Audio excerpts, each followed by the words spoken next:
Estamos hoje com o ilustrador André Fiduzzi, ilustrador, publicitário, jornalista, peladeiro, tudo aqui no Rede Social Esporte Clube. E a gente já volta falando de um trabalho que ele fez que teve muita repercussão não só aqui no Brasil, não só no nosso estado, como no mundo inteiro, que foi esse projeto minimalista das Copas. Exato, né? Foi um trabalho muito bacana que deu uma repercussão mundial, né? Não esperava tanto, para falar a verdade. Divulguei o trabalho como meus outros trabalhos eu costumo divulgar.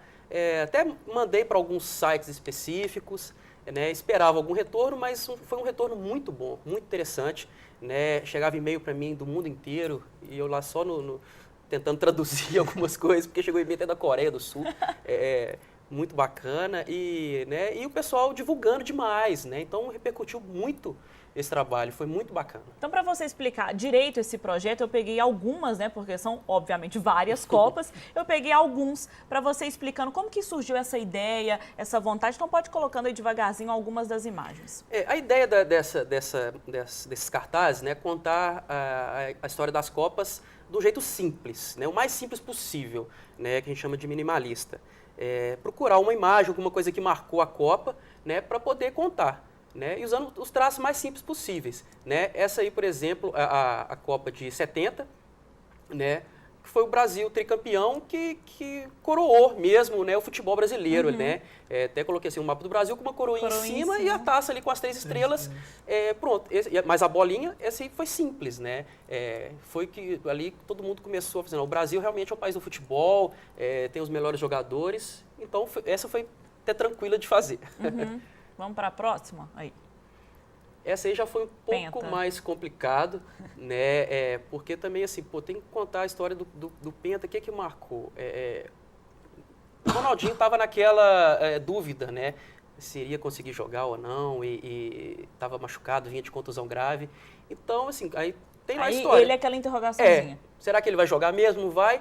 E ali coloquei ele jogando, né? Fez gol de tudo quanto é jeito, né? Fez gol na final, fez gol caindo no chão e, o cara tá recuperado, né?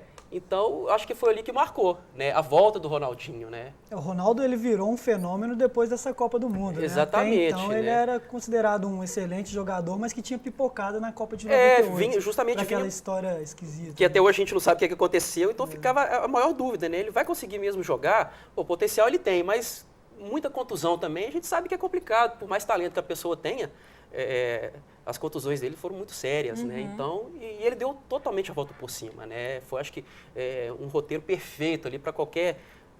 pode fazer um filme, pode fazer um desenho, é um roteiro ótimo, né? O cara que recuperou e foi o sucesso da Copa. Vamos para a próxima, então, desse projeto sensacional aí do André Fiduzzi, sobre a história minimalista das Copas. Essa aí de cara, né? Essa aí até fizeram uma estátua recentemente. Eu achei inacreditável. Mas até pediram para tirar já, porque denegria, mas é a imagem da Copa, né? O Zidane, que foi um dos melhores jogadores que eu vi jogar no futebol, mas ficou marcado aí na despedida por essa cabeçada no Materazzi. Então, o que você fala da Copa de 2006? O que você lembra? A cabeçada do Zidane. Depois vai falar que a Itália foi campeã, que a França foi vice, mas a primeira coisa é a cabeçada. Então, resume a isso. Então, tem que colocar isso no cartaz. E aí a Itália é tetracampeã, né? E a Itália é tetra, exato. Vamos para a próxima, então? Aí é de 2010, na África do Sul. A de 2010 acho que foi uma das mais difíceis. Ela é a Copa de 90. Foi até porque eu fiz por último mesmo, coincidentemente, né? Que foi a última Copa. Mas pensei, o que a gente pode colocar na Copa de 2010? Teve uma final inédita, né? Espanha e Holanda, né? Seria o primeiro título de ambas. Mas ficava ainda muito difícil de identificar, assim, acho que teria que explicar muito. Então, aí pensei, mas o que essa Copa marcou? Teve a Vuvuzela. Para uns muito chato, para outros nem tanto. Eu achava muito chato. Para uns muito chata, para outros insuportável. E marcou muito, então vamos colocar ela também. E aí teve o povo Pou, né? O famoso povo Pou que morreu, inclusive. Morreu e que acertou, né? Ali todos os resultados, não sei como. E falou, vamos colocar ele, fazer uma homenagem para ele também, já que essa Copa não foi muito marcante de imagens assim futebolísticas. Vamos colocar o Vuvuzela e o Pou. E aí coloca a final inédita ali, Espanha e Holanda, e a Espanha sendo campeã. Sensacional. Agora fica a expectativa da nossa Copa, né? Exatamente. Não tem jeito já de você começar a pensar o que já vai até me ser, perguntaram né? assim, pô, o que será que você pode fazer na Copa do Brasil? Eu falei, isso aí, vamos esperar. Tem que esperar, né? Porque, né? Você tem medo da nossa Copa? Um pouco, mas assim, medo, não muito medo dentro de campo, mas medo fora de campo, para falar a verdade. Né? Não estou ainda muito confiante nessa seleção brasileira, mas pode ser uma Copa bacana dentro de campo, né? A gente tem seleções aí, Argentina, a própria Espanha, a Alemanha que sempre chega, que podem fazer grandes espetáculos e quem sabe gerar imagens marcantes dentro de campo, né? Que é isso que a gente quer, até para poder ilustrar. Se você fizesse a história minimalista do Campeonato Brasileiro de 2012, seria um apito e a camisa do Fluminense ao lado? Polêmico, né? Polêmico. Nem tanto, eu acho, né? Nem tanto. Não acredito muito assim que há esquemas para favorecer exatamente um time ali. Mas eu acredito que alguns hábitos são tendenciosos, né? Até inconscientemente. Favorece o time da casa, favorece um time grande, né? Mas fica marcado mais por esse final, né? Que realmente o Fluminense foi favorecido em alguns jogos inegáveis, como o Atlético foi também alguns, mas acho que até o Fluminense foi mais um pouquinho. Mas não acredito que há esquema, mas é uma história interessante que a gente pode já colocar. Pensou em estender essa sua ideia da Copa do Mundo para o Campeonato Brasileiro? Na verdade, antes até da ideia das Copas, eu cheguei a pensar no Campeonato Brasileiro. Mas são muitos campeonatos brasileiros. Aí eu falei, pô, escolher alguns, né? Pô, deixar alguns de fora é sempre difícil da gente escolher, né? Copa, apesar de ainda são 19, mas o Campeonato Brasileiro é desde 71, né? Então eu teria que fazer muitos. Né? Assim, claro que eu tenho vontade também. Talvez escolher assim, alguns gols marcantes, algumas histórias interessantes, que com certeza tem assunto. Mas Copa, como assim tem aquele intervalinho, né? De 4 anos, então fica um pouco te dá mais. Um tempo também, por exemplo, a gente vai falar vamos ilustrar o Brasileiro de 2002. Aí vai chegar ano que vem, o pessoal já esqueceu, né? E tal. A Copa não, você tem aquele intervalo, então ainda vai durar muito ainda o assunto, as polêmicas. E aí isso é interessante, né? E por estar chegando a Copa no Brasil também, né? Já está quase, os estádios aí quase prontos, todo mundo falando. E aí a gente pode fazer, né, chegando à Copa, reviver esses desenhos também, né? Fazer algum tipo de exposição, porque eu acho que isso aí também vai ficar para sempre. Sem né? dúvida. Agora, esse trabalho, né, minimalista das Copas foi o que te trouxe de volta para Belo Horizonte pela repercussão que ganhou, né? Isso, exatamente. Né? Eu estava morando em Patinga já há 2 anos e meio. No calor de Patinga. Impressionante aquilo lá. E aqui virou em Patinga. Eu comentei isso, que eu vim de Patinga, parece que o calor veio comigo, né? Mas a gente vai, acho que acostumar é muito difícil. Eu morei lá 2 anos e meio e não acostumei. Mas minha esposa ainda está lá, pra você ter ideia, eu voltei meio na correria, assim, né? Foi através desse trabalho. Recebi um e-mail de uma pessoa que eu não conhecia, falando, vi seu trabalho das Copas, achei muito bacana, eu tenho um projeto aqui de ilustração com futebol. Aí imaginei que fosse mais um freelancer, porque é muito comum nessa área, né? É muito difícil você trabalhar só com ilustração.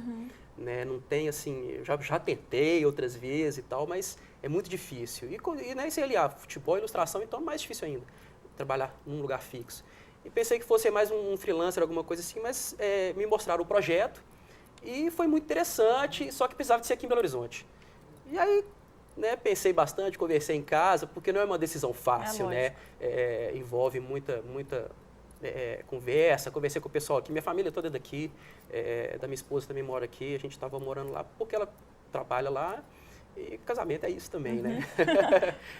E voltei, conversamos numa boa, consegui voltar e hoje trabalho com ilustração e futebol por causa desse trabalho das Copas. E o projeto está para chegar, todo mundo pode aguardar. Pode, ainda não posso dar muitos detalhes porque ainda tá no começo, a gente está gerando muito conteúdo e acredito que começo do ano que vem já está aí no ar para todo mundo, é um portal, para todo mundo ver, é um projeto muito interessante que me chamou a atenção, que eu nunca vi nada parecido.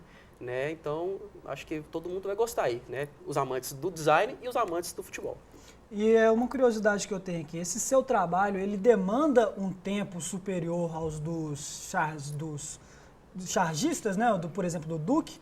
Ou não, você pode, por exemplo, acontecer um jogo aqui hoje, amanhã você já pode estar com a peça pronta? Depende muito do tipo de trabalho, né? Por exemplo, caricatura, que é o que eu ultimamente tenho feito mais. negócio do Drogba, vamos dar um exemplo. Acabou a Champions e o Chelsea foi campeão. Eu falei, pô, tem que fazer uma caricatura do Drogba, que foi o destaque do jogo. Então, logo depois eu fiz. Né? Sei lá, logo assim que eu falo assim, uma semana depois já estava pronta, né? Porque tem pessoas que... O Drogba foi até um pouco mais tranquilo de desenhar por causa dos traços, mas tem vezes que demora um pouco mais. Então, assim, não dá para determinar um tempo exato.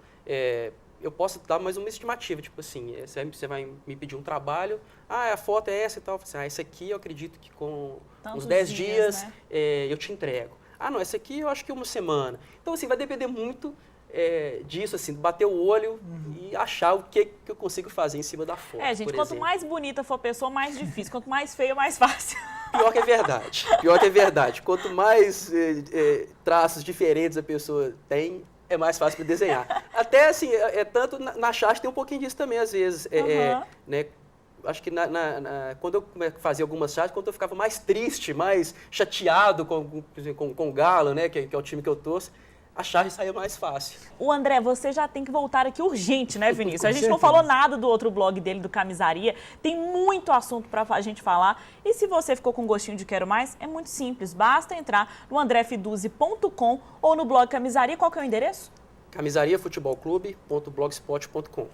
Muito obrigada, parabéns pelo seu trabalho, porque é sensacional, muito bem feito, e volte sempre ao Rede Social Esporte Clube. Eu que agradeço o convite, foi muito bacana aqui conversar com vocês a respeito do meu trabalho, falar um pouquinho de futebol também, né? É um assunto amplo demais mesmo, e agradeço, né, a oportunidade, espero voltar. Sem dúvida, né, Vinícius? Agora agarrou. Tem um compromisso com a gente aqui, porque ele vai voltar aqui e vai trazer a peça do Rede Social. É verdade, é isso mesmo.